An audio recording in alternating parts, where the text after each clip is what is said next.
to give my yes to you today. I choose. Good morning. It's Tuesday, the 11th of September. And if you have your Bibles, turn to Genesis 20, verses 11 and 12. Genesis 20, 11 en 12.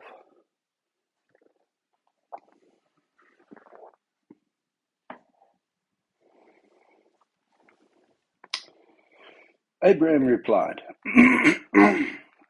I thought there is absolutely no fear of God in this place. They will kill me because of my wife.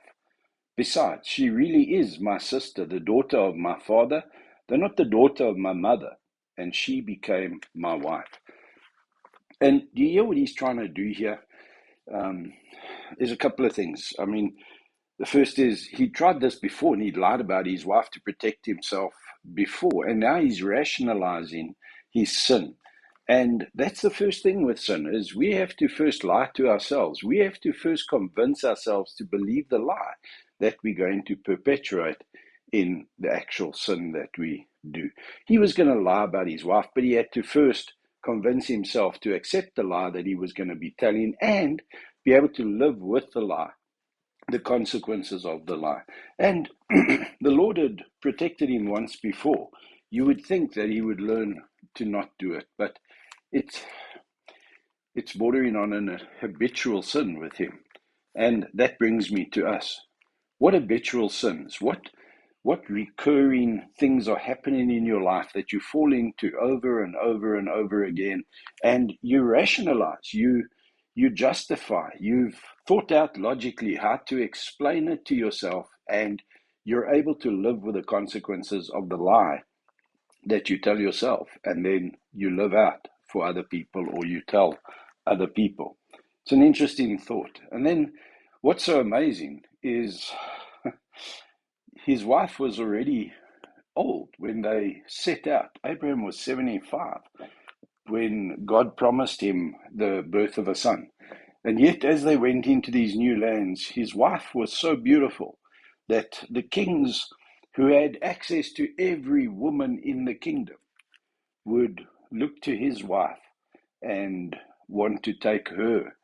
Can you imagine the miracle that God did in a middle-aged to elderly woman, that he rejuvenated her because she was going to give birth to a child advanced in years, that her looks and her beauty was also rejuvenated? Just think about that. With God, all things are possible. We don't have to lie. We don't have to live with justification in our life. Let's trust God to come through and do what has to be done in every circumstance and every situation in our lives. And we don't have to fabricate. We don't have to make do. Give it to God and allow Him to deal with those things that you're lying to yourself about. You're justifying to yourself. Abraham did it not once but twice with his own wife. And both times he was caught out, and both times he put his wife as well as those around him in danger. Because the Lord said, if the king had slept with Abraham's wife, he would have taken the king's life.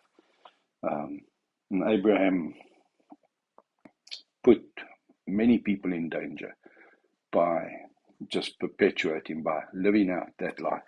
So dink 'n bietjie, wat is die sondes wat 'n gewoonte is in jou lewe, en hoe jy hulle regverdig en hoe jy hulle verdedig en hoe jy vir jouself logies verduidelik het en laat verstaan, maar dit moet so wees. Is dit regtig so? Does it really have to be like that?